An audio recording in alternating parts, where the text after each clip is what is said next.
Idrissa Seck moom defe naa ni ñun amuñu payam mais également ñun li ma yàgg di wax ñun njabootam lañu parce que ci politique moom moo ñu ci dugal moo ñu ci yar aussi encadré ñu ci mais également moom moo ñu inculqué yenn vision politique yi ak yenn valeur politique yi ba tey yàlla suturaal ñu macha allah fu mu war a nekk xalaat na ni mën nañ ko fa wutu jàppandeegum en attendant mu ñëw waaw ba tax na kon ñun dañuy sant yàlla ci loolu ci sutura bi ñu ci yàlla defal ndax c'est pas évident yàlla dogal na man sama première élection c'était en 2002 lañ ma njëkk a fal conseil municipal j'étais le plus jeune conseil municipal donc de la ville de Thiès 2002 benn bis dama toog rek mu woo ma téléphone ne ma fa Ngiraan Ndiaye yàlla na ko yàlla yërëm encore yesal yërëm di ci kaw ni ma Ngiraan dina la woo nga jox ko sa benn dossier nga am lu ngeen waxtaan man jékki-jékki Ngiraan woo ma ni ma président moo ñu boole ministre d'État na kañ ngay ñëw Thiès maa ne ko dinaa ñëw maa ngi woon boobu may def DEA fekk naa maîtrise ba pare def DEA diplôme d'études approfondies donc en droit privé général donc ma ñëw mu ne ma président nee na nga jox ma sa dossier mu investir ma j'étais le plus jeune conseil municipal 2002 ñu àndandoo ñu installé bureau bi installé président Idrissa Seck comme maire mais également Ngiraan comme premier adjoint deuxième ndax premier adjoint bi Mame Diarra Fallou bu LDMPT biñ paree ci loolu 2009 ñu defaat élection ñu gañewaat mu jël mairie bi teg sama loxo mais aussi comme ni wax rek ak des orientations claires et précises yàlla suturaal ñu def fa liggéey bu am solo defe naa ni Thiès tey mën naa ni am na lu bëri lu nit ñi di ndamoo yàlla suturaal nañu ñun ñoo ko fa def ak président Idrissa Seck muy li jëm ci cet gi ñuy wax yi nga Thiès propriété bi dama am benn xarit bu nekkoon BICIS moo doon directeur BICIS bu retraite daane moom man Kaolack laa jógee comme chef d'agence avant ñu koy affecté comme directeur BICIS Thiès mu ne ma li mooy gën a marqué à Thiès Diatara mooy la propreté temps j'étais maire damay dem bureau ñuy waxtaan tout ça donc man dama tëggoon benn programme xam nga président Idrissa Seck bi ñu ko njëkkee fal en 2002 dafa lancé woon programme bu ñuy wax Thiès ville propre moom ak ay xaritam ñu def benn consortium donc amoon na association bu ñu créé woon léegi ñoom ñu doon wuti ay benn tasseuse dem wuti lu nekk indi Thiès pour Thiès nekk la ville la plus propre du Sénégal donc ci noonu aussi bi chantier de Thiès ñëwee ci Thiès nekkoon la ville la plus éclairée ñu doon ko wax Thiès ville lumière donc vision yooyu projet yi la président Idrissa Seck amoon ci projet bi nag bi ñu demee ba 2009 président Idrissa Seck nekkatu au gouvernement problème yi commencé gouvernement bi war ñu ginnaaw ci laa commencé nag bi ma nekkee maire di kaas di bind ministre yi fi nekk ministre environnement yëpp ma leen di bind di leen rappeler que Dakar chaque mois état bi dafay dugal 1 milliard pour nettoyer Dakar ma ni leen il faut que Thiès aussi di ci bénéficier wu bind naa à l'époque Djiboka bindoon naa Aliou Sow bindoon naa nu mu tuddati ministre yi jaar yëpp environnement ba benn bis Djiboka convoqué ñu donc hôtel Savana ñu nag ñoom Aminata Mbengue Ndiaye ak ñoom ñun ñëpp nekkoon maire ay Bamba Dièye daan nañu waaw jot naa lettres yi léegi Dakar c'est vrai dañ fiy ñu ñooy nettoyer Dakar te Dakar avait 52 milliards mais dinañ xool nan la ñuy def ba accompagner ville yi nekk ci biir réew ci cadre boobu ci la ñu créé mooy unité de gestion bi nga UCG ci la Thiès en 2013 bénéficié wu de 600 millions pour ñu def un programme de nettoyage de la ville de Thiès boobu nag moo continué ba léegi muy infrastructure yeeg defe naa ni banque mondiale li mu ñu joxoon 2 milliards 3 milliards 200 millions 1 milliard 600 yi ci route ci tëli yi laa ko defoon nga xam ni waa Médina Fall xam nga Médina Fall dafa am tëli bu ñëw angle Mor Jaxeer Médina Fall moom sa doon hivernage kenn doon woon jaar route Médina Fall El Hadj Omar route bi ne yoonu Parcelles Assainies ginnaaw stade Lat Dior donc ñun yooyu vision yooyu la Idrissa Seck amoon te loolu def na ko bi mu nekkee ministre d'État ak chantier de Thiès yi ñun ci projet yi lañ nekk kon ñun Thiès mën naa ni du ma ni lu fi baax Idrissa Seck la mais lu ci ëpp dugal na ci loxoom ba tey ku nekk ñëw rek da ngay topp ci yoon waaw kon ñun Thiès defe naa ni moom la ñu am luñ ci def vraiment defal nañ ko suñ bopp mais également lu ñu def jéem lañ leen rendre njukkal ndax waa Thiès aussi kenn mënu leen fay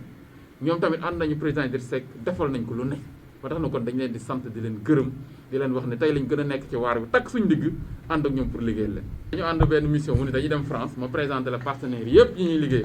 ne leen ma damay bàyyi kii laa fiy teg nga dem à la ville nga continuer ñu xool conseil département ku ñu fay teg man ma bàyyi Idrissa Seck daa ne woon day bàyyi day reculer quoi. daal di responsabiliser donc ñi nga xam ne ñooy ay njabootam te nga xam ni xalaat na ni formé na leen alors mais président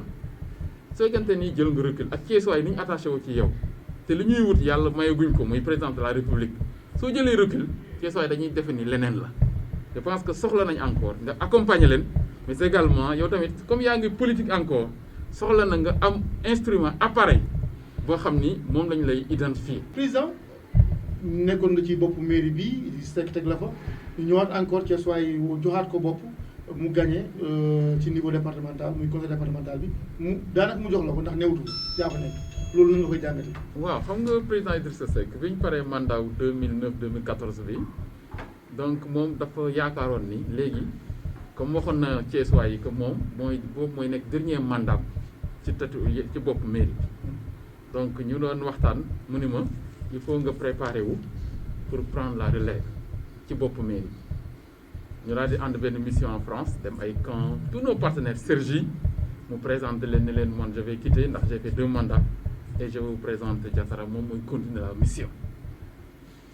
donc moom dafa xalaatoon ni su bàyyee day bàyyi mairie bi bàyyi waale un peu les collectivités locales daal di responsabiliser jeunes yi nga xam ne formé leen mais man dama ko ni mais président man xalaat jàpp naa ni c'est vrai a formé assez de jeunes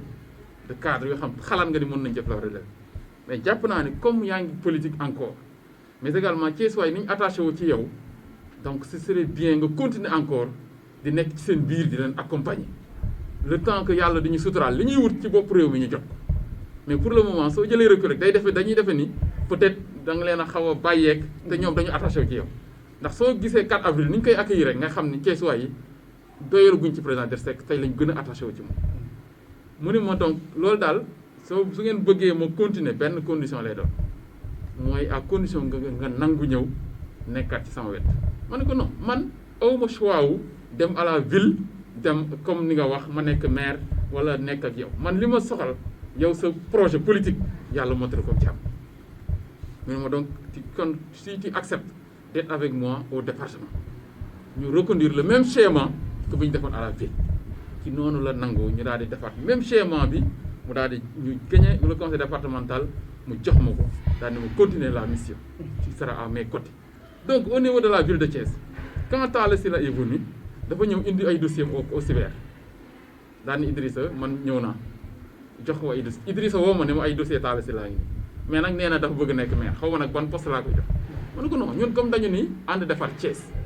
kon ku ñëw rek nañ la boole ci biir ndax xam nga Talla Sylla nekkoon en négociation ak ñoom Boy Diagne ñi mu doon les jeunes là ñu defoon liste ba pare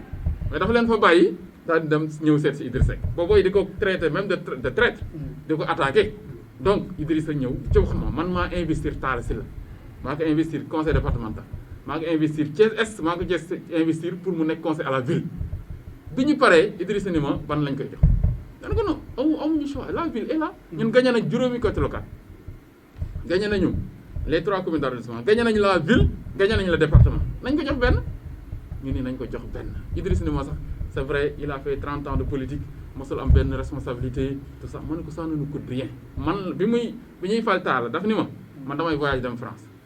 mais yow laa jox yaay garant bi pour soo demee nga jox consigne yi tous les conseils de ànd defar Thiès pour nga leen Talla mooy candidat pour que kenn bañ a yëkkati wala di perturber ak yooyu ndax ñun ñoom am majorité kon ñun loolu la ñu seq ak Talla Sylla muy teraanga man ak Idrissa ñu continuer dem au département bi ñu demee au département aussi daani moom même chose la priorité les populations priorité mooy soxla askan wi nga taxaw ci te yàlla suturaal nañu ci département de Thiès comme ni nga wax 15 communes yi la mais conseil départemental ëmb na ba ëmb région bi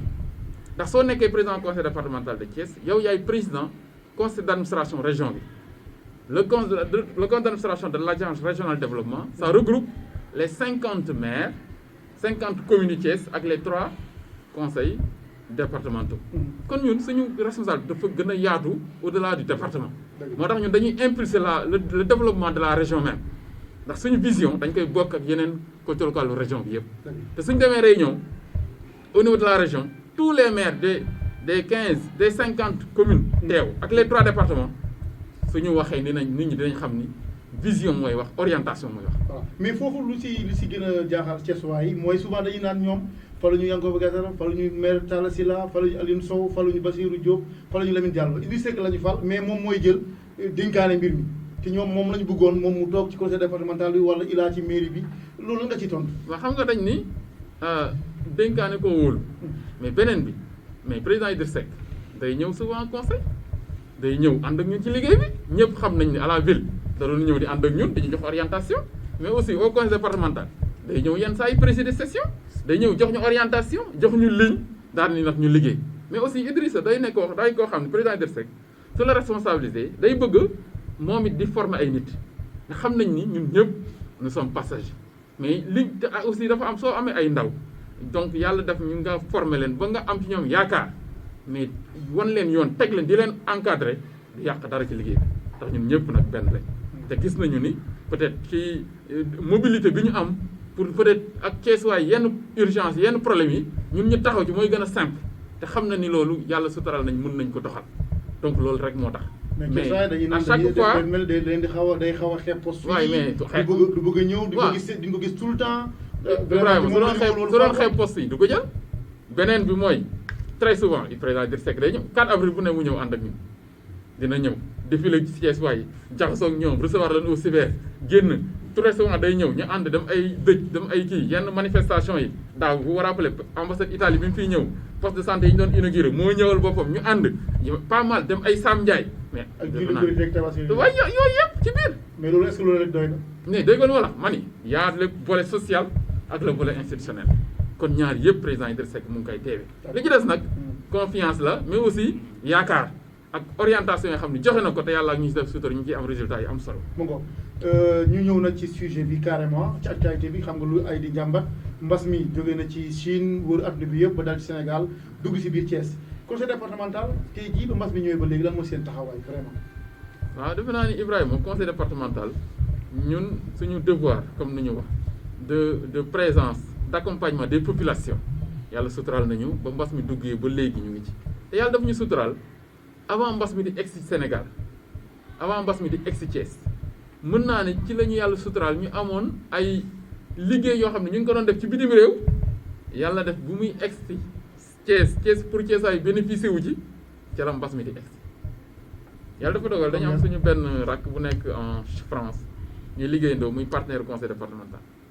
dama nekkoon à l'étranger mu yónnee ma ay vidéo fekk ñuy defar ay conteneurs yoo xam dañu ci doon liggéey de plusieurs mois mu ne ma grand frère maa ngi nii di charger conteneurs yi pour Thiès mais maa ngi ciy defaale 12000 masques mais comme la pandémie est en Chine le coronavirus en Chine mais on sait jamais mën na egg si Thiès Sénégal mais maa ngi ciy def masques yi rek daal mais nag yàlla baax na 12000 masques j'étais à l'étranger dégg guñ ko woon Sénégal ñëwagul woon Sénégal yàlla dogal conteneurs yi ne ci bateau bi ba fin mars bi ñuy wax pandémie beeg ñëw na ci la conteneurs yi ak ci Thiès Sénégal fekk na bind naa ministre de l'intérieur ministre des finances ak ministre de la santé pour ñu exonérer ma mooy première masque yi personnel de santé bi jot ci Thiès ak même yéen la presse pour ñu accompagner leen te période boobu ci lañ doon wax le personnel de santé dañu infecté te léegi ñu ngi daw naan duñu suñu amul matériel de duñu dem liggéey ñëpp xam nañu psychose bi nekkoon ci kaw wala ci boppu personnel de santé yàlla dogal masque yi ñëw defe naa ni cérémonie ba yéen a ngi foofu muy apport boo xam ni aussi bien au niveau de la région médicale au niveau de l'autorité muy le préfet le gouverneur les forces de sécurité ñëpp xamoon ni macha allah conseil départemental dugal na loxoom foo xam ni foofu la ñëpp amoon inquiétude muy le personnel de santé te ba léegi gis naa ni masque yooyu le personnel de santé baa ngi koy utiliser ndax c'est du matériel de qualité donc beneen bi aussi ñu indi woon ay lal indi woon nañ 98 lal xam nga 96 gis nga lal yooyu centre de traitement bii nekk hôpital régional am nañu ci utiliser mën naa ni 60 yi sax beneen bi directeur bi boo xam ne bi ñu ubbee centre de traitement bi ne ma dafa am problème mat la ma jënd 50 matelas dem jox beneen bi mooy mu ni ma dañu am problème mu ndox ndax les malades dañuy naan lu bëri 3000 bouteilles laa ko yóbbu 3000 les bacs de 6 la 200 laa ci yóbbu yi nga xam ne 12 lay def ma yónnee ci 100 ak 400 bouteilles de 10 litres mais ma yàlle ko 600 bouteilles de jus d'orange parce que ñoo aussi il faut qu'ils aient des vitamines C tout ça loolu lépp par devoir ndax xam nga dañ naan ministère moo war a def lépp ay milliards la ñu annoncé ministère mais ñun en tout cas à Thiès moom la wax keroog sentir guñ ko moo tax ma ni nañ décentraliser les moyens ndax ñëpp a yem Sénégalais yi bépp doomu Sénégal ñëpp yem ci budget bi ñëpp a yem ci bénéficier wu donc des ressources publiques de l'État bi ñu jógee foofu ci cérémonie boobu ñu doon def pour les masques ci laa wax préfet que dinañ accorder le comité départemental de gestion des épidémies une subvention de 5 millions récemment préfet ngi naan ba président 5 millions yi ba léegi jeexagul jëndal na ci 1000 litres sans kii les forces de sécurité la gendarmerie yëpp mais aussi les districts may na leen mais démb réunion comité régional dégg nga district yi li ñu wax nee nañ amuñu moyen démb sax lañ gësam gouverneur bu ko nañu jox la 500000 il a après ci lañ ñëw seet si ma pour que ñu ma xool nan laa leen di jàppale donc ñun ci côté boobu def nañ ci devoir beneen bi mooy ñëpp d'accord nañ ni sensibilisation moo ëpp solo ci liggéey boobu sensibilisation mais avant boobu le ministre de l'éducation nationale Mourou Talla ñëw na fii Sèye Mourou Diaw oui am loo ko diggee woon loolu lan la di dafa mel ni diggee boobu aussi le préfet Moussa Diagne seetlu ne yow def nga ko. yàlla sutural nañu ci loolu éducation bi la waaw mais sur santé bi ma terminer rapidement santé bi bi ñu paree loolu ak préfet dañu jël benn dañu woo ODCAV mooy le naan mouvement navétane ak le conseil départemental de la jeunesse ñu ne leen les jeunes dañu war takk seen digg duggal seen loxo ci xeex ñu daal di accorder leen subvention 3 millions ñu dem ci 15 communes yi laa wax fu nekk yóbbu fa ay ci département fu ne yóbbu fa ay milliers de masques sensibiliser nit ñi wax mouvement kii nu mu tuddati nawetaan yi mouvement de jeunesse yi mouvement de femmes nit ñëpp dugal seen loxo ci xeex bi te defe naa loolu la préfet waxaat defaat récemment ak les comités de vigilance yi ñu bëgg ñu installer d'alerte ay d'alerte yi dans les quartiers te loolu ñun anticiper woon nañu ba accordé leen 3 millions bi ñu jógee ci loolu ñu ni loolu doyul ñu daal di def réaménagement budgétaire bi ñu réaménager budget conseil départemental dañu jël 70 millions def ko ci mbas bi ñu ni 25 millions dañ koy def dans l'éducation 45 millions ñu def ko dans la santé donc ci mooy li nga doon wax sànq bi gouvernement bi décidé ni day ubbiwaat écoles yi la reprise des enseignements conseil départemental dafa ni suñu devoir ñun suñu responsabilité ñun ci écoles yi mooy gestion des lycées et collèges ñu ni li ëpp solo mooy mbiru wér-gu-yaram le protocole sanitaire a été défini au niveau central notre devoir c'est d'aider dans son applicabilité sur le terrain à la base ñu accompagner ci l'académie de Thiès c'est dans ce cadre ñu ni bala ñuy ne di pomper ndax ñëpp dañu woon nañ désinfecter écoles yi désinsectiser ko ñu ni c'est vrai mais service d'hygiène Thiès amul moyen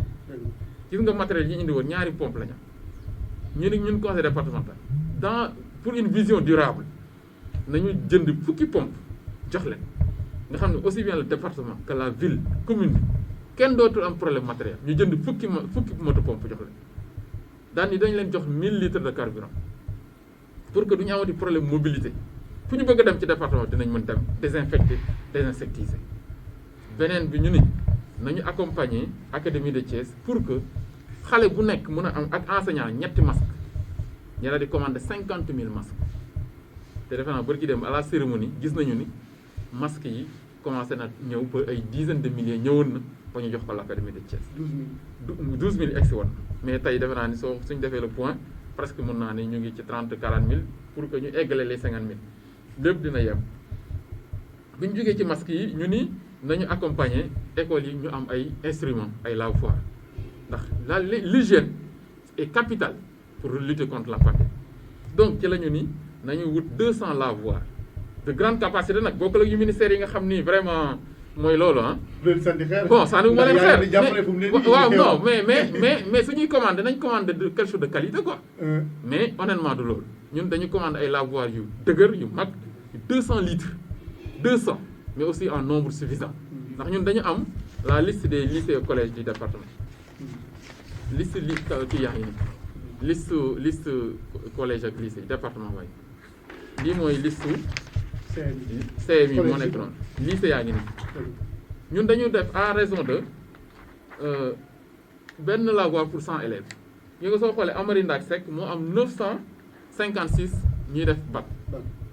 cela veut dire que en principe 10 lavoirs lañ ko war a lycée Malick Sy am na 799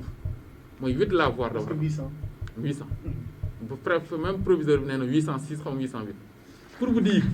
ñun reste nii lañu liggéeyee ba commandé nombre bu doy. te noonu ni ngeen ko defee lycée Amary Ndack Seck lycée Malick Sy. non lycée bi yëpp lycée yëpp quoi. non lycée yëpp. même le privé catholique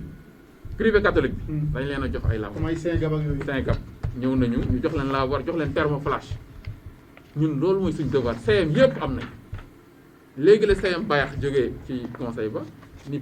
kii IA jox na ko mais comme Bayax c'est dans la zone de Diender ak Tor kaay fa amoon ak yooyu dafa bëggoon ñu renforcer ko man ni si léegi nañ ko renforcer loolu lépp pour dire simplement. ak thermoflash yi je pense ak yooyu. jënd nañ liquide bi 100 thermoflash mais lavoir bu ne ñu jëndaat 200 caisses de savon liquide jox leen ak 100 thermoflash pour dire simplement que le conseil départemental suñu devoir mooy accompagner décision yi nga xam ne état bi jël na ko mais surtout loo xam ne day protéger les populations de ce point de vue là suñu devoir mooy ñu accompagner nee na la responsabilité nag revient au niveau central état bay décider mais suñu devoir mooy su décider ñu accompagner la dama rappelé un jour ñuy wax may waxtaan ak Idriss président Idriss Seck di ko defal le point mu ne ma mais tu travailles bien mais tu communiques peu nee na damay liggéey bëri am na solo mais li may communiquer wax bëriwul or nous sommes dans un monde de communication vous savez les hommes comme on dit c'est comme des lapins il faut toujours leur parler pour qu'ils retiennent donc dañuy fàtte ba tax na kon ñun dañu ni volet bi communication mais aussi mbel-mbel bi jaru ko nag ça aussi honnêtement on ne peut pas se le permettre ndax nit ñi moom nañ def suñu devoir li ci des yàlla lañ koy seddeel beneen bi nit ñi koy bénéficier wu dinañ xam te yàlla nag mooy fay nit ñi nag suñu devoir mais aussi mbas mi sensibilisation la laaj parce que prévention moo ci. waaw ci laay ñëw non dama ni ci côté boobu suñu devoir moo ñu def ko ñun am nañu 2 émissions yoo xam ni jël nañ ko ci rajo Sud FM ak Zik FM defe na ñoom ñooy synchroniser pour ñu koy def par semaine 2 mais dama doon wax sax nan bu possibilité la ñuy am pour que toutes les radios aussi de la place mën a di connecté wu à nos heures d'émission pour ñëpp di ko mën a suivre comme ni le maire Talla Sylla di def ndax loolu lépp c'est des formules mais xam nga ñun tamit mënuñu ni mel ni dañuy concurrencer la ville ndax la ville li muy def mu ngi koy def ñun li ñuy def ñu ngi koy def li ñuy def ñun moom defu ko moom li muy def mënuñu ko ci topp. nag li muy def moom dafa mel ni moo gën a fës ci. waaw waaw xam nga communication boobu ngay wax. waaw moom laay wax moo tax ma ni moom li muy def mu ngi koy def beneen bi le maire de la ville comme on le dit il a des compétences limitées c'est-à-dire que moom li nekk ci suñ kaw comme responsabilité newul ci kaw man je gère 15 communes je may gérer 19 lycées ak 60 collèges le maire de la ville gérewul benn lycée benn collège donc moi je gère 750 000 habitants au niveau du département académie Thiès li ma leen di jàppale moom mënu ko te sama devoir la mais moom am na budget 1 milliard 600 wala 2 milliards lay wax d'ailleurs xam nga koy am budget 2 milliards amoo école booy tabax amoo hôpital booy tabax amoo lycée booy tabax amoo collège booy tabax su la neexee nga def ay centaines de mille wala de millions ci dara mais malgré ça moom 4 émissions lay def par semaine man may def 2 te pourtant man budget 200 millions laa am mais maa ngi def 2 émissions par semaine pour sensibiliser ndax sensibilisation moo ëpp solo kon ku nekk rek defal li nga mën moom mu ngi ci sensibilisation bi ñun tamit ñu ngi ci peut-être ñun à des niveaux de 2 émissions par semaine avec peut-être 2 radios mën nañ ko élargir aux autres mais aussi comme ni wax problème budget la ñuy am ndax li ñuy def nii sacrifice bu mag la xam nga des gens me disent président nan ngay def ba réaliser li nga xam ni ñi am budget milliard defuñu ko c'est vrai li ñuy def nii ñoom am nañ ay milliards defuñu ko même prise en charge ñi nga xam ne dañu ay cas confinés keroog ci réunion bi dégg nga man maa proposé que les maires jël ko en charge pourtant ñoom mënoon nañ ko jël en charge ils ne l'ont pas fait te ñun li ñuy def ñoom defuñu kon man maa ngi def loo xam ne suñ ko defee rek proportionnellement li ñuy def benn côté local ci Sénégal def mais ñun ci vision lañ koy teg te tey li tax mu mën mooy démb mooy 5 ans yi passé lu commune bu manqué lycée ci département bi tabax naa ko collège yi clôturé naa leen la plupart tabaxal naa leen ay salles yu bees man c'est en temps de paix. mais yow mooy. non dama ni c'est en temps de paix que j'ai préparé la guerre temps bi jàmm amee dara amul pandémie ci laa liggéey li nga xam ni mën naa département moo doon ay priorité ci njàng mi. ci santé bi at bu nekk ma tabax benn poste de santé. ci gox goxaat yi. ci gox goxaat yi léegi maa ngi préparé pour inaugurer yi Ngomeen xam nga Ngomeen. matériel bi ngay gis biir conseil départemental ñu teg ko mooy matériel bi ñu jënd pour équiper Ngomeen. c'est derrière Pout wala derrière Pout mooy Ngomeen. waaw mais zone enclave donc pour te dire. man ci vision laa liggéeyee. waaw mais mooy vision dafa nànk rek vision mooy.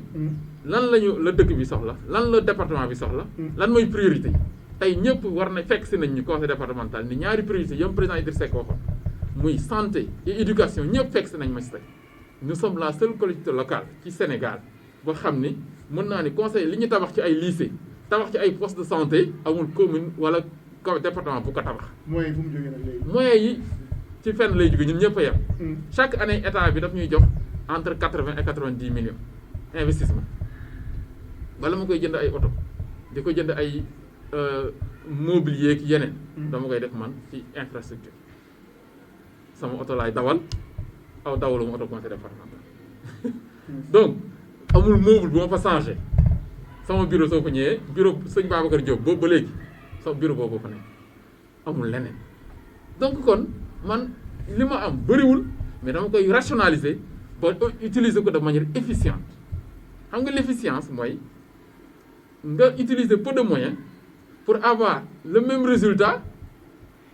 positif ak koo xam ni dina def moyens yu bëri te yéenay bokk résultat. mais yow mairie est-ce que yéen a yem lu leen di jox lu mel ni mairie de la ville de Thiès wala yeneen mairie de Thiès nord est ouest. est-ce que yéen a bokk conseil départemental non wala ëpp. non mais yooyu ñu ëppale yow tamit dégg nga dama ni la. mais ëppale yow conseil départemental. non mairie ville am na 10 fois budget conseil départemental fukki yoon mais da ngay dem budget ville non. aussi c'est normal ñoom mairie ville amatul benn fu muy jëlee ressources. non non du tout dina am lu muy am au niveau quelques impôts yu muy am au niveau de Thiès mais aussi état bi da koy jox mais ñun amuñu benn impôt. ñun lépp état bi lay jóg te 200 millions et quelques lay doon dinaa ci fay salaire yi dinaa ci investir loo xam ni ñoom mosoo gis ville ñu inauguré benn lycée mosoo gis ville ñu inauguré poste de santé masa am man at bu ne ma def ko. waaw mais yenn communes yi ñoo ko war a. waaw dafa ndànk dafa non waaw dafa ndànk rek waaw mais waaw dafa ndànk rek ñoom moom yenn gox yi. ma ni la ville ay compétences da nga koy xool am na ay compétences spécifiques. comme yan. dans la santé. parce que mu laal ñu ne ko fii moom. non xam nga loolu affaire de territoire la. waaw territoire. mais pour santé si territoire lay nekk. non pour territoire ak kii nu mu tudd compétence. mais lycée yi newuñu territoire CM yi newuñu territoire. ah territoire départemental lañ nekk. mais ci biir commune bi nag lycée yi fi nekk nag. mais ñoom seen compétence àggu fa.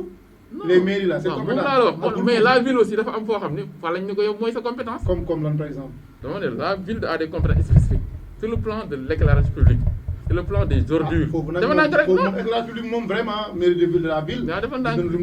non xam nga. moo tax ma ni xam nga amalgame dafa am 3000 lampadaires. non Ibrahima amalgame dafa am l'éclairage public solaire bi ñuy def aujourd'hui dans la ville de Thiès maa ko initié ak le ministère de l'énergie bi ñuy def nii xam nga man dama lay wax moo tax man bëgguma dugg ci keneen li muy def. na ko def mais souvent il y a un problème de sincérité dans le langage quand les partenaires allemands sont venus me voir à la ville wax ne ma dañu bëgg a may ay lampadaires solaires à Médina Fall ñoo nga soo ñëwee angle Mor Diakher jëm Kër Mamadou Dieng jëm lycée ba lampadaires solaires yi ne foofu waa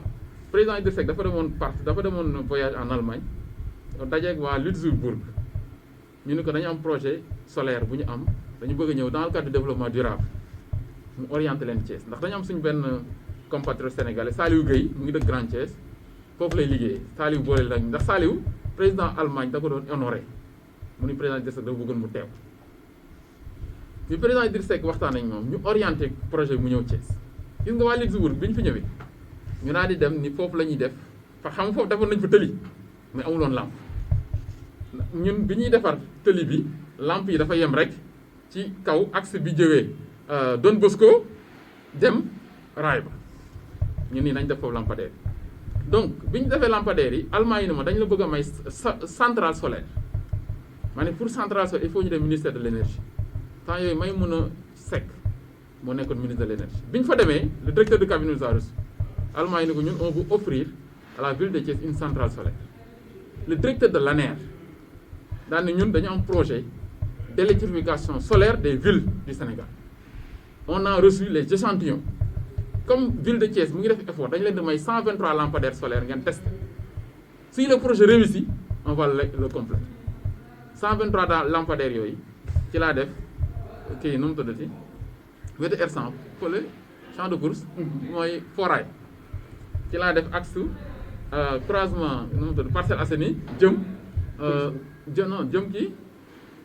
angle kii nu mu tuddati jëm wetu Grand Thiès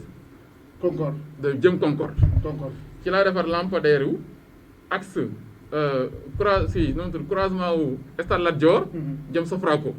mais aussi jël axe wi bi nekk ci esplanade des droits de l'homme bi wetu Sénélec ci wetu garage maison station bi jëm Stade Lat Dior non Shell ba jëm Stade Lat Dior donc mais aussi ci lañ defar biir université xam nga université amuloon ay lampadaires solaires ñu ni mooy test bi 123 lampadaires lañu mooy ñu ni si ça réussit ñu def ko projet bu mag moo tax ma ne la projet bi maa ko initié mais est-ce que mas ngeen dégg ma wax ci beneen bi mooy ni ñu ko defaree woon au début dañ koy defar noo xam ne day protéger day am plateforme suñ ko installé tabax ko daal di nëbbu boulon yi mais aussi def fa loo xam ni oto bu ci mbëkk da ngay protéger gis ngeen lampadaires solaires yu bees yi est-ce que def nañ ko donc ñoom dañu waroon inspiré wu li ñu defoon ñun ñu continuer ci mais également daal di protéger ndax sinon plateforme bi xam gis nga am nañu commencé mbëkk Thiès noonu mbëkk nañ fa benn gis naa ci ZAC bi mbëkk nañ fa benn parce que plateforme bi nañ ko waroon serré defar ko nëbbu boulon yi defuñu ko deuxièmement weñ bi ñu ci waroon def aar ko defuñu ko mais loolu suñ ñu la laajoon ñu wax leen mais waa ANER ñun ñu ko doon def ak ñoom ñu ngi fi directeur technique bi nekk tey mairie Thiès Ouest ñoom laa ko boole ñoo ko doon suivre. mais malgré tout cela c'est bon hein cette projet. non dégg nga lu ma la ñun ñoo ko initié kay mënuñu su boroon à l'époque lañ koy rejeté ndax ñun dañu ne woon état bi xam nga ñun tout le temps dañu nekk en contentieux avec la Sénélec ci redevance yi ñuy kii électricité bi état bi ni facture d'électricité yi collectivités locales yi am li ñu mën a def pour éclairage public mooy ñu def ko au solaire kon man projet boobu ngay wax dañ ko initié mais tey ni ñu ko piloté waroon ci boole maire yëpp ndax man lu ma doon def dama ci boole tous les maires tey les maires ne sont pas associés ñoom ñëpp ils sont en contentieux te dañu waroon xool les axes ndax am na yoo xam ne dañ ko def c'est pas pertinent dégg naa même le maire naa xaw ma wetu kër Jatara am na ay lampe xaw ma buntu kër Jatara defuluma kër Idriss Seck mais man sama kër amul dafa dañu ñëw wërale école bi école primaire Mbour 3 est-ce que dama soxla ay lampadaires solaires guddi gi soo bañee da ngay jaaxle axe bi xam fan moo soxla lampe croisement wu ñoom te EDK jëm Mbour 3 axe boobu soxla lampadaire mais wërale ay lampadaire sama école bi ma jàkkaarloo amul sens ndax ñun école bi soxlawu ko man mii ñuy wax it suñu quartier soxla ko kon fii soxla nañ ko def mu bañ a nekk politique mais mu ne loo xam ne dañ koy def pour intérêt population yi. da nga gis boole bu ci maire yi quoi. non déjà xam maire yi wax nañ ko maintes reprises. waaw mais ñoom rek deuxièmement man xam nga man lu mu bëgg a defar ñu non Ibrahima contentieux yooyu ngeen di wax amut xam nga man communication bi kuy def xam naa fi nga jëm kuy wax rek xam naa fi nga jëm c'est que man dama leen dul tontu mais xam naa lépp ndax lépp ci la ma fekk yàlla suturaal na xam naa leen fa ñu tàmbalee. ba fii xam nañ la xam nañ la bien sûr aussi dañ lay comprendre. mais non man dañ ma comprendre ci dara ndax man dama leen deful dara c'est vrai que man dama leen di bàyyi ñuy dérouler mais dama lay wax li nga xam ne mooy réalité bi dama leen di wax histoire ndax am na yoo xam ne da ngeen koy ignorer ndax lii ma leen wax nii su ma leen ko du ngeen ko xam. waaw mais communiqué woo parce que non du question communiqué woo da ngay soo communiqué ñu jële ko neneen te fekk man dama leen di rappeler pour ñu jàngat ci ñoom pour mu améliorer ñoom seen gouvernance man dans ce cadre laay wax d'accord moo tax man bëggumay polémique. d'accord voilà maintenant ñu terminer ci benn point mooy reprise avortée bi nga xam ne le 2 juin nga daj ci lu ne conseil départemental bi génnee matériel génnee ay thermoflash def na lu ne mais reprise bi avortée tey jii yow lan mooy sa gis-gis. waaw man xam nga li muy wax rek mooy suñ devoir ñun conseil départemental mooy su fekkente ni état bi am na lu mu jël comme décision ndax ñoom ñooy décider suñu devoir mooy ñu accompagner leen xool loolu nan lañ koy matérialiser moo tax ñun su état bi ne day jël reprise nit ñi reprendre ñu xool ñun lan lañ ciy dugal suñu loxo pour que réussite boobu reprise boobu nekk une réussite te defe naa ñun loolu la ñuy def ak académie de Thiès ba tax na wax dëgg yàlla macha allah muy académie Thiès ak muy ministère ñëpp d'accord nañu ni liñ ci def macha allah amul dafa am benn proviseur bu ma doon waxtaanal ñu ni ñoom dañu am plateforme proviseur Sénégal chef d'établissement yi mais nee na moom rus na leen wax li conseil départemental def ndax nee na ñeneen dañ naan ko non loolu amul wala dañ naan ko yéen dañu leen a privilégié ma ne ko mais proviseur privilégié wuñu leen li ñuy def ñun conseil départemental yeneen yi mën nañ ko ndax investissement yi mën nañu publier ku nekk li nga jot ci Sénégal question de volonté la ku nekk nag yaay xool ni ngay li ñu la jox noo koy utiliser mais ñun li ñu jox nangu nañ ko def ci askan donc loolu moo am ci mbiru njàng bi su man sama xalaat mooy comme yàlla def na échoué na ndax te aussi c'était prévisible mooy ñun proposition bi ma def d'ailleurs mais malgré c'était prévisible mais def ngeen effort. par devoir. te waxu leen aussi waxu leen àndu leen ci. non xam nga ñun mënuñu ni ànd ndax xam nga l'État moom moo yor le dernier mot te ñoom ñoo information yi ñu am pour def ko pour décider ñoom ñoo ko am man awma ko suñ ko defee peut-être am na fu ñu ko teg mais li ñu doon gis et par devoir xam nga ñun nous sommes des démembrements de l'État politiquement mën naa am beneen position mais institutionnellement notre devoir institutionnel en tant que démembrement de l'État c'est d'être aux côtés de l'État su waxee ci li mu wax décider ñu jàppale ko ci pour mu réussir moo tax ñun de notre côté ñu defoon ci liñ ci def maintenant suite à cet échec notre proposition et d'ailleurs j'ai publié un texte dans ce sens mooy yàlla def na président moo ni mbas mi mën na am mu nekk ak ñun encore au Sénégal ba septembre moo ko wax noonu kon fii ak septembre nan la fi mbas mi di nekk ñuy xalaat ubbi école yi ñun li ñu jàpp mooy comme loolu la wax nañu repousser lépp ba octobre ñaan nag diggante bi mbas mi jóge fekk jàmm mais également diggante bi ñu jël les dispositions pour que tous les cas yi am ñu traité leen nga xam ni octobre à la rentrée y aura du amati maladie suñ demee octobre ñu daal di def xam nga ndax problème la woon ñu daal ni dañuy def classe d'examen yeneen classe intermédiaire yi nag. waaw loolu moom moo gën a jaaxal nit ñi. proposition bi ma def mooy classe intermédiaire yi ñi nga xam ne ñëpp validé nañ 2 trimestres mooy xam nga école bi nag dañ naan 9 mois la mais en réalité 6 mois prof yëpp pare seen programme xale yi validé ñaari trimestre validé mooy am note yu baax am moyenne yi ay tout ça ñu jàll classe supérieure en octobre fu ñu ubbee ñaari mois yi octobre novembre ñu réviser xam nga programme dina des te soo waree jàll par exemple jógee sixième dem kii am na yoo xam ne ay fondamentaux il faut nga def jógee première dem terminale am na ay fondamentaux xale yooyu yëpp ñi am moyenne nañ jàll mais nañu réviser programme yi fondamentaux yi ñu complété maintenant ñi nga xam dañu nekk classe d'examen muy ñu def CFEE ñuy def BFM bac ñu daal di réviser octobre novembre décembre ñu consacrer aux examens examen yëpp ñu def ko en décembre en 1er janvier 2 janvier ñu ubbi école bi pour année bu bees jàng nag ba juin suñu jàngee ba juin def examen au mois de juillet maintenant li ñu jàpp mooy vacances yi muy Pâques di Noël vacances yu mu mën ci doon ñu wàññi ko de manière drastique xam nga soo nee supprimer peut-être enseignants yi mën nañ ni woy c'est des droits acquis mais ñu wàññi ko parents yi takk seen digg enseignants yi takk seen digg mais surtout état bi mooy yi ci war mu def ko ci mais surtout nag mu respecter engagement vis-à-vis des syndicats d'enseignants ñun jàpp nañu suñ defee loolu yàlla mun na def dinañ sauver année bii mais également année bii di ñëw mën nañ ko def ci jàmm te xale yi kenn du pénaliser ndax nous sommes contre l'année blanche ou une année invalide en tout cas au niveau de réew mi au niveau notre pays on est contre cela moo tax ñun dañuy accompagner le gouvernement dans la réflexion ndax ñun ñëpp la concerne beneen bi mooy sur la santé Ibrahima ñun 46 millions yi nga xam ne jàpp nañ ko pour dugal ko ci moom lay terminer yàlla dogal na démb bi ñu paree réunion comité régional des épidémies dama convoqué les médecins mais les 3 districts le médecin chef ak l'hôpital régional le centre de traitement bi ma convoqué centre kii médecins yi man leen conseil départemental dégagé 46 millions pour accompagner leen nee naa leen nag mooy suñ dernier accompagnement ndax suñ budget c'est limité nan la ñuy def ba ma jàppale leen ba 46 millions suñ ko fi defee vraiment du ngeen fi nekk ndax démb ci réunion comité régional bi ñëpp dañu jooy médecins yëpp nee nañ amuñu mooy ministère ñëpp xam nañu gisuñu dara ñu ni leen 46 millions yaa ngi ñu ni li leen ëppal solo mooy matériel de protection mais nan la ñuy aaroo par rapport ak ñi nga xam ni yàlla def na ñu leen di traiter tout ça di leen suivre di def prélèvement nee na ils sont exposés jàpp nañu léegi dinañ jëndal médecins yi 25000 masques chirurgicaux 25000 nga xam ne au moins 1 mois dootuñu soxla matériel de kii 1 mois mais ñun suñu defee 1 mois état bi na def 1 mois yeneen côté local def 1 mois 3 mois yi peut-être mbas mi jeex loolu la ñu ñaan nga xam ne dootuñu ne fii beneen bi mooy les combinaisons de protection combinaisons yi dañ leen ci jëndal 1000 ndax neen dañ koy soxla pour Thiès 1000 combinaisons mais pour loolu fu commande fu muy jóge mais am na ak mais ñun xam nga ñun dañu lancé woon appel d'offre pour jënd matériel pour équipement bi ma la wax sànq nu mu tudd pour Ngomen mais société yooyu ñoo ñuy jaay Ngomen ñi nga xam ne ñoo gañoon marché yi ñoom ñoo ñuy jaay mais ñoom Suisse la ñuy jëlee seen matériel du ay matériel chinois yàlla na ma yàlla ngeen baal ma mais Suisse lay jógee même ñun gel yi nga xam ne yenn saa yi dañ ñu koy jox yi ñu leen di may yu ndaw yi yooyu yëpp Suisse lay jógee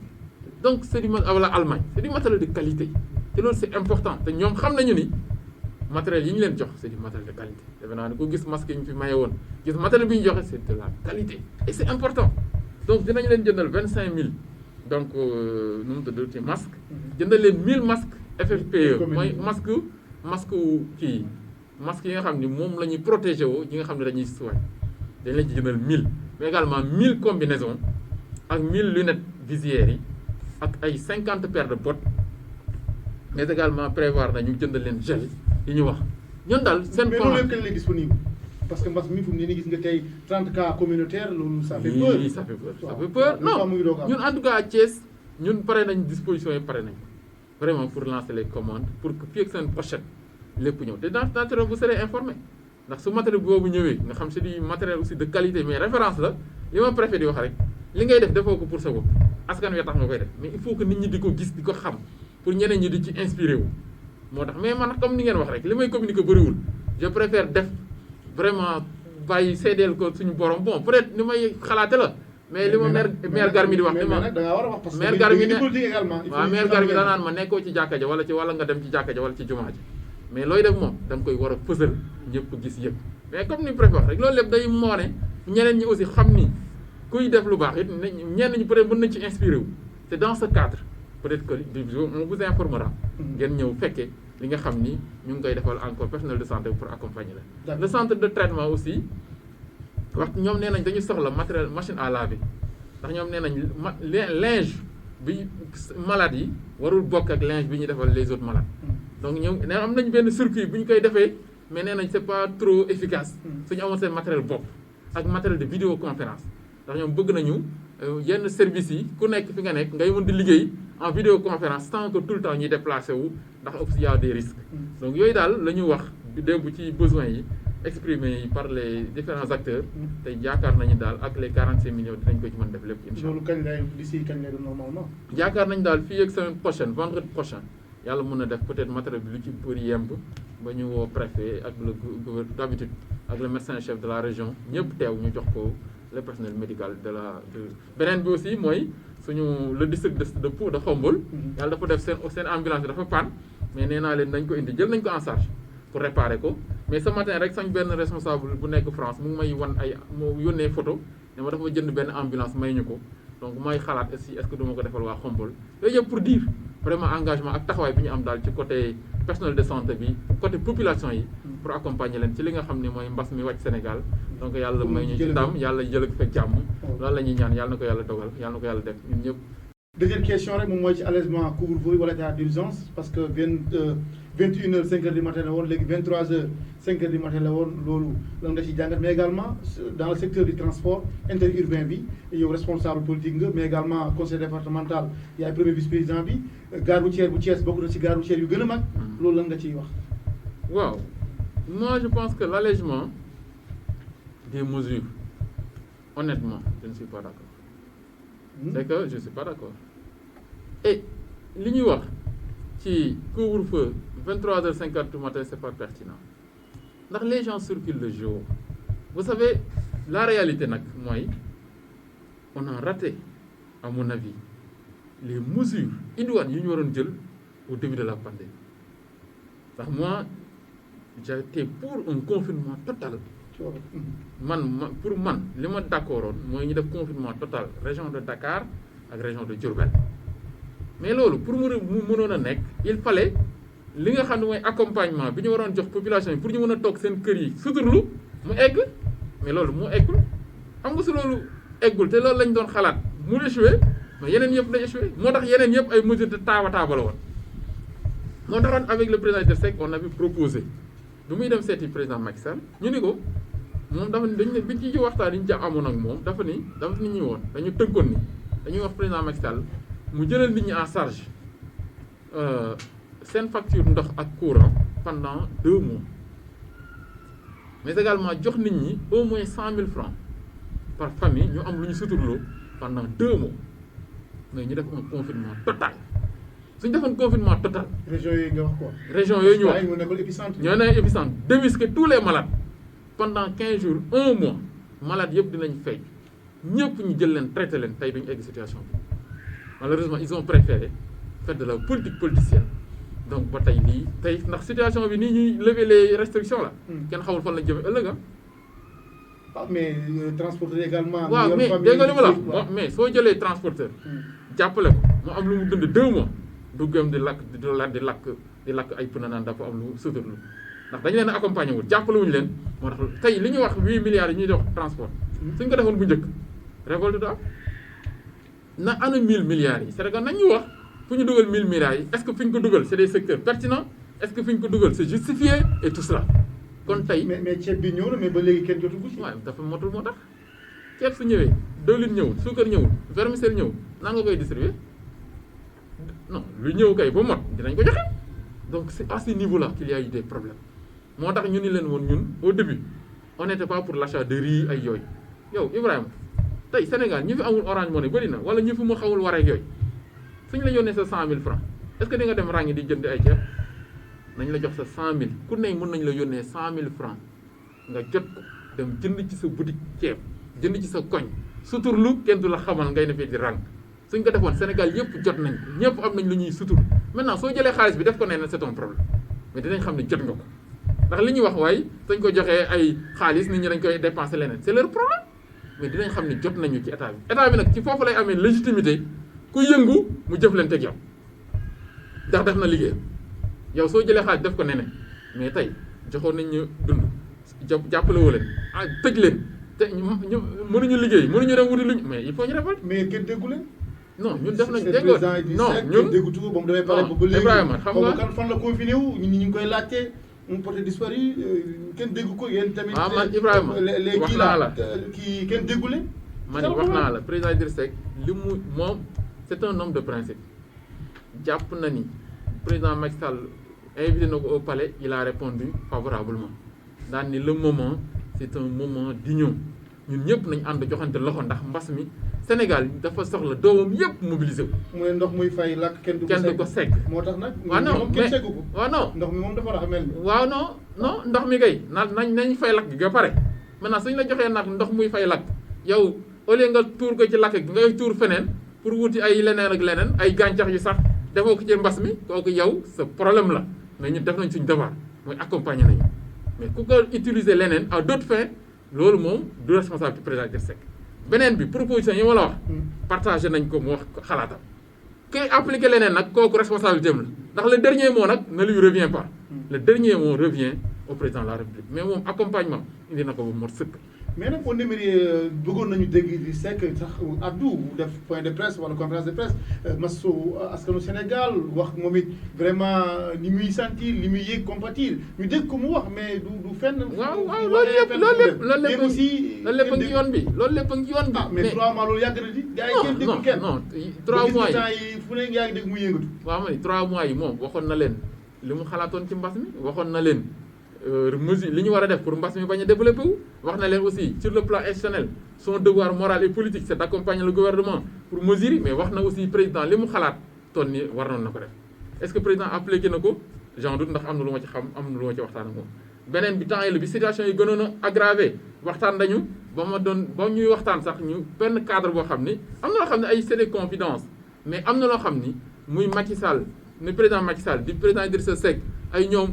Sonko yenn leader yàlla yi nga xam ne recevoir woon na leen te ñu nekk des leaders nationaux waroon nañ am cadre de concertation boo xam ni waroon nañ ci mën a di waxtaan ci yenn mesures yi balaa président di ko jël mu waxtaan ci ak ñoom maintenant président ni muy doxale nag xaw ma ko moo tax man la yooyu c'est la confidence mais daal ñun xam nañu am na proposition yoo xam ne jawlite nañ ko président de la république est-ce que appelé na ko am déet yaakaaruma ko ndax am na loo xam ni tënkoon nañ ko te defe naa ni mettre ko en œuvre man daal loolu laa ci mën a wax pour le moment. kon nag mbokk yi gis ngeen kooku mooy Yankoba Diattara di premier vice-président du conseil départemental de Thiès mais également nekk secrétaire national à la vie politique du parti Rewmi mais également directeur de structure du parti Rewmi comme ni ma ko waxee moom la ñu dalal tey xam naa ne rek waxtu waa ñu commencé xoncu mu ngi noonu voilà ci transport bi wax nga ci léegi xam naa ne Mourad dafa kii transport bi également mais war nañu mën a accompagner quand même parce que aussi mbir mi metti na njaboot la ñu yor gis nga Njaxate Njaasaan la fa xew fépp ci réew mi parce que ci biir dëkk bi taxi yaa ngi daw ak tata yi mais li gën a am solo mooy région ba région ñoom sonn nañu parce que aussi amuñ ci luñ jàpp il faut ñu dund loolu la nga ciy wax réellement. waaw dégg nga li ma la dama ni la question boobu tontu naa ci dama ni su état bi defoon la mu war a def au début mooy transporteur bu ne transporteurs yi ci biir population bi lañ nekk dëgg nee naa 8 milliards yi ñu annoncé suñu leen ko joxoon au début est-ce que dañ egsi fii xam nga dinañ accompagner kon kii bi secteur bi beneen bi mooy transporteurs yeeg yeneen sénégalais yam père de famille bu ne ci Sénégal boo xam ni dañu la téye pendant 1 mois 2 3 mois génnoo amoo loo wutewoo loo suturloo di nga révolté ma ni loolu lépp suñu leen jàppale woon ku nekk ñu jox la loo mën a suturloo pendant 2 3 mois ma ni kon du ñu egsi fii kon transporteurs yi laa wax du ñu egsi ci daal di révolté wu di wax nañu di taal ay pneu fii di wax nañu ubbi frontières yi loolu laa wax ma ni moo tax ma ni question boobu tontu naa ci ba pare. d'accord mais d'une manière générale. d'accord donc en tout cas mais par exemple bu ñu ko tijjee xam nga jël nañ décision fekk dimanche dañ koy tijji bu ñu ko tijjee aussi dem ba dikk bi mbaa mbir mi du gën a doy waar. Ibrahima waxuma la samay inquiétude nee naa la man je ne suis pas d'accord ci lever restriction yi man su doon may waa Thiès su ma amoon autorité bi dëgg. lépp laa wax. ndax man dama ko bokk ay nit. dinaa ko wax nag fi ma xalaat. kuy dugg Thiès muy les maires. ñun ñëpp ñu ànd conseil départemental préfet gouverneur ku fiy dugg Thiès ñu testé la d'abord ndax xam nga Thiès dañu nekk ci carrefour Dakar ak Diourbel ñoo ñu seq te Dakar ak Diourbel ñooy ñaari régions yi gën a infecté imagine ñu ubbi Dakar ubbi Diourbel ñuy traversé Thiès di fi ñëw di dem di ñëw xam nga Sénégal moom ñun ñoo ko bokk mais une question politique sanitaire dafa war a nekk loo xam ne aussi par rapport à des pandémies pareilles dañ ko war a appliquer ci ay zones surtout zones yi nga xam ne yàlla def na moo gën a infecté suñu leen mënu mettre en quarantaine totale ñu jël ay matukaay ñun waa Thiès war nañu jël ñu léegi départ yi dañ leen defal waaw yooyu yëpp waaw mais def test ak yooyu yëpp kii dina am équipe médicale bu nekk foofu sur place waaw mais xam nga dégg nga ñuy contesté mais Ibrahima même bi restriction yi amee xam naa gisoo passage clandestin yeeg gis nga ci ay nit fu jaare fu nekk sénégalais moo nekk koo xam ne dafa xarañ yenn saa yi aussi ngeen baal ma ci wax ji ci def ay nulul noonu moo tax ñu ni fii moom yàlla na ma yàlla baal comme yàlla dogal na presque état bi moom mën naa ni ñoom seen responsabilité moom dégagé na ko ku nekk na nga jël léegi looy wax askan bi non ku ne jël man li may wax askan bi mooy ku nekk na nga jël sa responsabilité ku nekk na nga ne sa président bu bopp ku nekk na nga ne sa médecin bu bopp ku nekk na nga def sa kilifa bopp ak sa njaboot loo mën a protéger sa bopp nga def ko loo mën a protéger sa njaboot ak say dëkkandoo si sensibiliser loo leen mën a jàppale aussi nga def ko ndax apparemment mënatuñu compter ci état bi comme ne moom benn waay wax ne ma l'état moom bàyyi na virus bi moom ak sénégalais yi ku ne yaa xam nooy def kon ci loolu nag dañuy rek demander sensibilisation nit ñi ku nekk na nga jéem a muur say matukaay bopp. deuxièmement wax naa ni au niveau de Thiès war nañu concerter wu pour xool nan la ñuy def ba bañ a bàyyi dëkk bi ci à la merci de tout le monde man de su ma doon ma j'ai l'autorité xam nga dama ko gis au Madagascar ak yenn dëkk yi. bala ngay dugg ci benn région surtout jóge ci région yoo xam ne dinañ la tester dinañ la def terme dinañ la suivre c'est vrai entrée Thiès bu jóge Dakar moo gën a metti mais y en a deux yaa sooy jógee yow nu jóge Dakar par Pout ak jóge par l'autoroute mais également kuy jógee Diourbel par Khombole ñiy jógee Diourbel wala Louga jaare ko woote Tivaouane yooyu yëpp nañ fa def ay brigade sanitaire nañ jël étudiants yi nekk en médecine wutal leen matériel même test rapide yi s'il le faut ñu génn xaalis jënd ko kuy dugg Thiès ñu testé même s'il faut nit ñi contribuer bala ngay dugg après on te suit man ça demande un sacrifice de tout le monde mais je pense que suñ ko ubbee bàyyi ko comme à la merci de tout le monde comme avant il y a des risques réels surtout sur Thiès or noonu yàlla ñu doon suturaal boobu ba léegi ndax dañu def ay sacrifice Thiès waaye gis naa ñu ci bëri dañuy takk masque damay génn di xool mais masque yi quand même peut-être dans certains quartiers te loolu c'est l'occasion moo lancer appel na ñëpp am seen masque ñi amul sax ñun s'il le faut ñun autorité ñu jënd ay masque di ko may comme nañu defee 50 000 masques defoon naa ay 10 000 et autres pour que Thiessois bu ne yor sa masque sooy dem ci boutique dem ci marché di wax ak koo xam ne takkul masque nga ne ko takkal sa masque bala may xam yow muy ci marché yi ci boutique yi partout nit ñi def ko ba ci borom jàkka tout le monde